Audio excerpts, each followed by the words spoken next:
When prejudice collides with power, the consequences can be career-ending.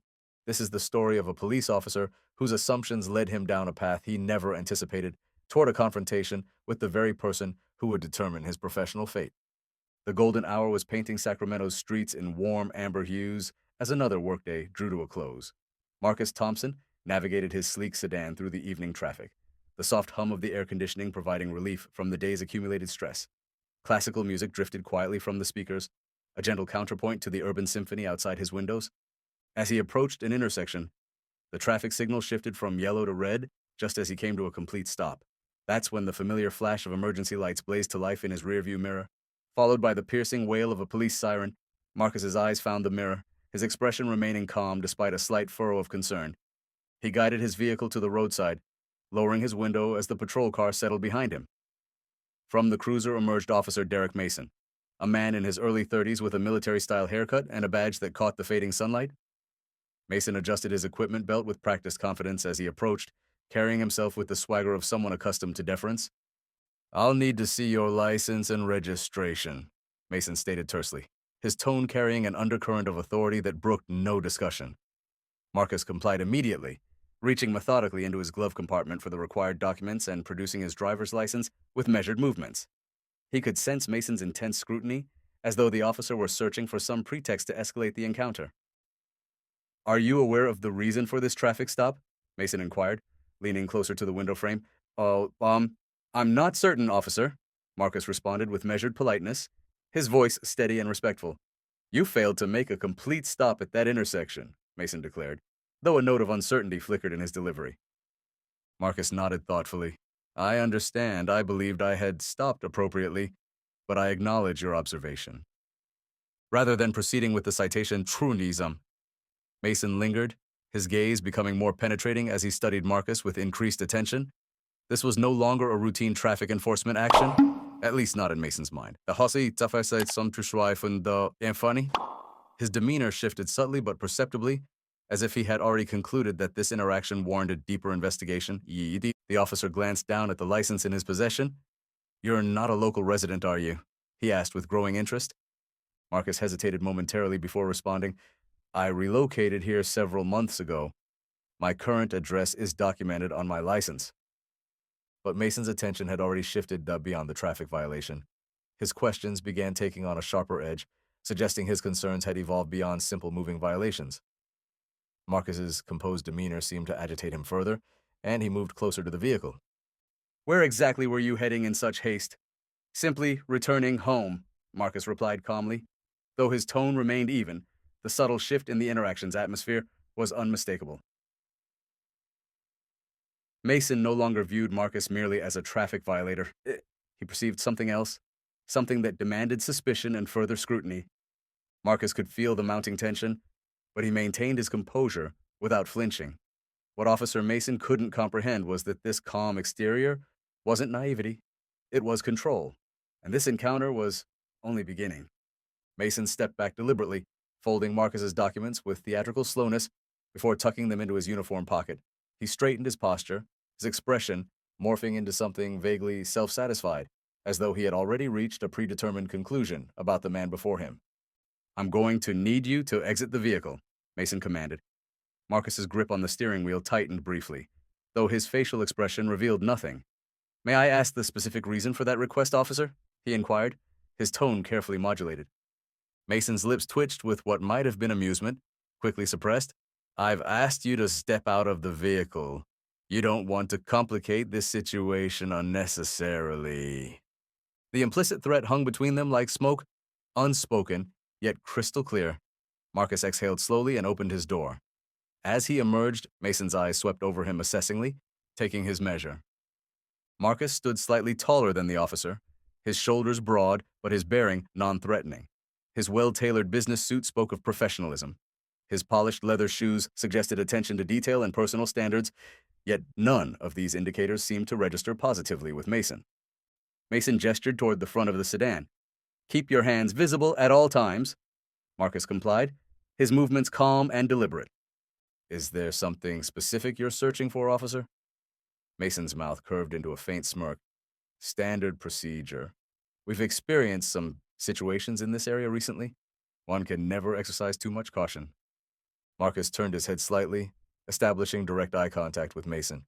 Situations involving business professionals driving sedans, or does this relate to something entirely different? The question struck like a physical blow, and momentarily, Mason's composure wavered. He straightened defensively, his hand drifting instinctively toward his belt, more from habit than genuine necessity. "Mind your tone," he said, his voice hardening noticeably. "I'm simply asking a legitimate question," Marcus replied. There was no defiance in his voice, merely a quiet firmness that seemed to unsettle the officer further. Mason leaned closer, his eyes narrowing with suspicion. "You seem remarkably familiar with these procedures. Is there something you're concealing?" Marcus allowed the silence to stretch before responding. "No, officer. I simply believe in understanding the reasons behind interactions like this. Transparency, you know." Mason scoffed but offered no reply. He began pacing in a small circle near the front of the car. The dynamic was shifting in ways he couldn't fully grasp. Marcus wasn't responding as most people would in this situation. There was no fear, no nervous stammering, no anxious fidgeting. Instead, there was control, poise, and an unsettling calm that put Mason increasingly on edge. "You appear quite confident," Mason muttered, almost to himself, "as if you anticipate exactly how this will unfold." Marcus didn't take the bait. Instead, he tilted his head thoughtfully. "Confidence isn't the issue here, officer. Their respect is." Mason froze for a heartbeat before turning to face him directly. The smirk had vanished, replaced by something sharper, almost defensive. He opened his mouth to respond, but the words failed to materialize. Marcus's composure was disrupting his equilibrium, and he found it deeply unsettling. As the silence stretched between them, the tension felt electric, and Mason was beginning to realize this encounter wouldn't proceed as he had anticipated. Rather than retreating, however, he chose to escalate further. The real test was about to commence. Mason drummed his fingers against his holster, his frustration barely contained. He wasn't accustomed to being challenged, particularly not by someone who resembled Marcus. His gaze returned to the sedan, as if searching for a justification he had yet to manufacture. "Turn around and place your hands on the hood," Mason ordered, his voice clipped and authoritative. "I need to conduct a weapons search." Marcus raised an eyebrow. "Weapons?" he repeated, his tone incredulous, yet still measured. "Do I present the appearance of someone carrying weapons?" Mason's jaw clenched, and his composure cracked visibly. "I won't repeat myself." Marcus hesitated, something unreadable flickering across his features. Then, without protest, he turned and placed his palms flat against his car's hood. Mason approached, his boots crunching on the asphalt as he broke the uneasy silence. He conducted the pat-down with quick, rough movements, his hands lingering longer than professionally necessary. This wasn't merely a search, it was an attempt to establish dominance, to provoke a reaction. But Marcus didn't flinch, didn't tense, didn't even shift under the invasive examination. "You're clean," Mason muttered as he stepped back. The admission sounded grudging, or as if he were irritated by his failure to discover anything incriminating. Marcus turned to face him, his expression calm, but his eyes sharp with intelligence. "Naturally," he said simply. "Now, officer, if you've completed your investigation—" "I'm not finished," Mason interrupted, his voice rising slightly. The words tumbled out, too, quickly, betraying his desperate need to maintain control. "You seem to possess considerable knowledge about my authority and limitations. Care to explain that expertise?" Marcus folded his arms. His posture relaxed despite the crackling tension between them. "I've had extensive experience with law enforcement interactions," he said. "Let's simply say I've learned a great deal over the years." Mason's eyes narrowed further. Is that so? Are you an attorney or something similar?" Marcus smiled faintly. "Or something similar." The ambiguity in his response seemed to infuriate Mason further. He stepped closer, invading Marcus's personal space, his voice dropping to a menacing growl. "Listen carefully. Do you think you're more intelligent than me? Think you can manipulate your way out of this situation?" Marcus met his gaze steadily, unflinching. "I don't presume anything, officer. I simply believe in fair treatment, and thus far, I'm not witnessing much of that here."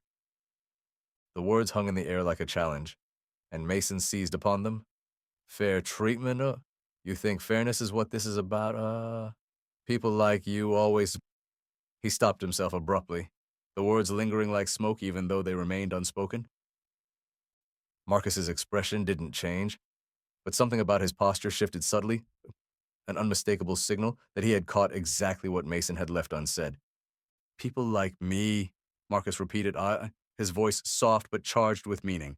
Mason bristled, stepping back as if realizing he had just crossed a line from which there was no return. You know what I'm referring to, he muttered, though his tone lacked the conviction it had possessed moments earlier. I believe I do, Marcus replied quietly. His calmness wasn't passive anymore. It was razor-sharp, cutting through the pretense like a blade. And I think we both understand this interaction ceased being about a traffic violation long ago. Mason opened his mouth to respond, but no words emerged. For the first time, he appeared uncertain, as if he wasn't entirely sure how to proceed. The balance of power was shifting dramatically, and for the first time, Mason found himself on unstable ground. But the moment of reckoning was still to come, and it would be one he would never forget. Marcus's voice cut through the heavy silence, steady and unwavering. Officer, I believe it's time you understood exactly who I am. Mason's brow furrowed, his irritation resurging.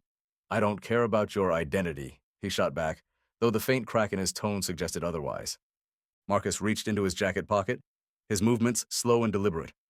I'm retrieving my credentials, he said calmly, watching Mason's hand twitch near his weapon. No dramatics necessary. I want you to see this clearly. The words carried weight, heavy with unspoken implications. Mason's eyes followed Marcus's hand as he withdrew a leather credential case and opened it, revealing a gleaming badge that caught the fading light. Marcus Thompson, Marcus said, his tone as casual as if he were introducing himself at a neighborhood gathering. Director of Internal Affairs, Sacramento Division. Pace. Dramatic pause.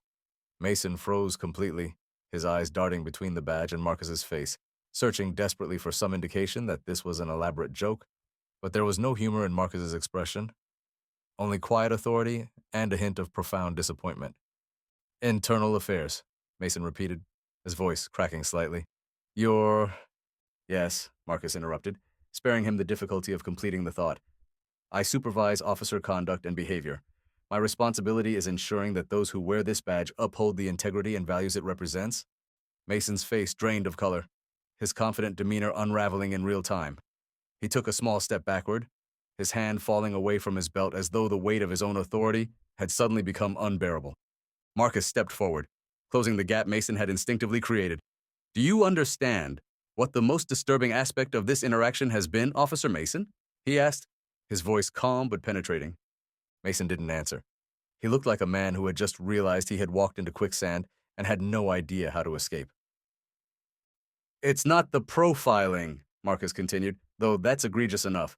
It's not the baseless escalation either. It's the fact that you've conducted this entire interaction without any awareness of who you were addressing. You assumed I wouldn't understand my rights, that I wouldn't comprehend the laws you're sworn to uphold and why? Mason opened his mouth, but no sound emerged.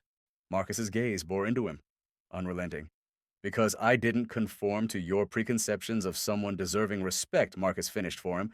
His words weren't delivered with anger, but they carried the weight of an indictment. And that's not just problematic for me, officer. That's problematic for every citizen you encounter while wearing that uniform. Mason's shoulders sagged slightly, the full impact of Marcus's words settling heavily upon him. He glanced down at the badge in Marcus's hand again, as if it might somehow disappear if he didn't look too closely. Marcus stepped back, giving Mason a moment to process, but his voice retained its edge. Here's what will happen next, he said. You're going to step back, return my documents, and consider very carefully what you say next. Mason's lips parted, but he hesitated, clearly debating whether to push back or comply. The hesitation proved costly. And then, Marcus added, his voice lowering slightly, you'll be hearing from me again. Not as a motorist you stopped on the roadside, but as the individual tasked with determining whether you're suitable to wear that badge. Mason swallowed hard, his face reddening as the full weight of the moment crashed down on him. He reached into his chest pocket and retrieved Marcus's license and registration, his hands trembling slightly as he extended them. Marcus accepted them without comment, tucking them into his wallet. He moved toward his car's driver's side, pausing with one hand on the door handle. He looked over his shoulder, meeting Mason's gaze one final time. "Remember this, Officer Mason," Marcus said. "The badge doesn't make you superior to anyone. It makes you accountable to everyone." As Marcus slid into his car and started the engine, Mason was left standing in the fading light, his confidence shattered and his future uncertain. But for Marcus, this was far from concluded. His next actions would send ripples throughout the entire department. The drive home was quiet, but Marcus's mind was anything but peaceful. The encounter replayed in his thoughts, not because it was unique, but because it wasn't. Mason wasn't the first officer Marcus had confronted in this manner, and he knew he wouldn't be the last. But this time would be different. This time, Marcus possessed the authority to create lasting change. The following morning, Marcus sat at his desk, early sunlight streaming through the Venetian blinds of his office at the Sacramento Police Department's Internal Affairs Division. A personnel file lay open before him. Officer Derek Mason. His record wasn't pristine. Minor complaints about unprofessional conduct, excessive traffic stops, and vague incidents that had never been properly investigated or addressed. Marcus leaned back in his chair, his fingers steepled as he contemplated the broader implications. Mason wasn't an aberration. He was a symptom of a systemic problem, and Marcus had no interest in applying temporary solutions to fundamental issues. A knock on his office door interrupted his thoughts. His assistant, Sarah, stepped inside, carrying a stack of reports. "Good morning, Director Thompson. I have the monthly misconduct summary you requested. Also, Chief Williams asked me to remind you about next week's departmental review." Marcus nodded, accepting the files from her. "Thank you, Sarah. Please schedule a meeting with Chief Williams for this afternoon. There's an important matter I need to discuss with him." Sarah hesitated, and sensing the gravity in Marcus's tone, "Of course," she said, before quietly exiting the room. Marcus returned his attention to Mason's file, but his focus extended beyond this single officer. This was about more than one individual and one interaction. It concerned the culture that enabled someone like Mason to feel justified in his behavior, and Marcus understood that culture originated at the top. Later that afternoon, Marcus sat across from Chief Williams in a conference room. Williams, a seasoned veteran with graying hair and a straightforward demeanor, leaned back in his chair, listening intently as Marcus recounted the traffic stop incident. "I could have dismissed it as just another problematic interaction," Marcus said in his voice steady but resolute. "But that would have been a mistake. If Mason's behavior isn't an isolated incident, it's a reflection of how much work we still need to accomplish." Chief Williams rubbed his temples, exhaling slowly. "This isn't the first time Mason's name has appeared in reports," he admitted, "but we've always handled these matters internally, discreetly. And that's precisely the problem," Marcus replied. "Discretion doesn't solve anything. Discretion allows it to continue happening. It's time to be transparent." Williams studied him, the weight of the conversation evident in his expression. "What are you proposing?" "A comprehensive departmental review," Marcus said without hesitation. Not just of individual officers, but of our training protocols, our accountability systems that across our entire approach. We can't continue ignoring these issues. Or if we don't hold ourselves to higher standards, how can we expect the community to trust us?" Williams leaned forward, his hands clasped on the table. "You're going to create significant resistance with this approach." "Good," Marcus said simply. "It's past time someone did." The following weeks became a whirlwind of meetings, interviews, and comprehensive reports. Marcus worked tirelessly, compiling data like conducting officer interviews and organizing public forums to hear directly from community members. The Mason incident became a catalyst for transformation, a turning point that forced the department to confront its deficiencies head-on. Mason, for his part, faced a formal internal hearing. Marcus made no secret of his involvement, sitting across from Mason during the proceedings and observing as the officer struggled under intense scrutiny. The hearing resulted in suspension, but Marcus understood the real victory wasn't in punishing Mason. It was in preventing the next Mason.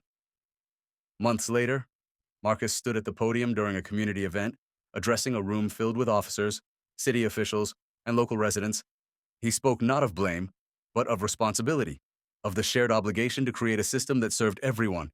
His words weren't merely a call for accountability, they were a promise of transformation. Justice isn't simply about apprehending criminals, Marcus said, one night, his voice resonating throughout the hall. It's about ensuring that those sworn to protect and serve do so with integrity, fairness, and respect for every person they encounter. Well, that's the badge I believe in, and that's the badge we're building here, together. The applause was thunderous, but Marcus didn't dwell on it. For him, this wasn't the conclusion of the story, it was the beginning of a better one. As Marcus stepped down from the podium, he glanced at the faces in the crowd, some skeptical, some hopeful, but all engaged and listening. He knew change wouldn't happen overnight, but it would happen. And for now, that was enough. If this story moved you, share it with someone who needs to hear it. And let's begin the conversations that matter, so the ones that lead to real change. They subscribe to Voices in the Dark for more stories like this. Stories that challenge us and inspire us, and remind us of what we're capable of achieving when we stand for what's right. Because in the darkness of injustice, and every voice that speaks truth becomes a beacon of hope. And this has been Voices in the Dark. But until next time.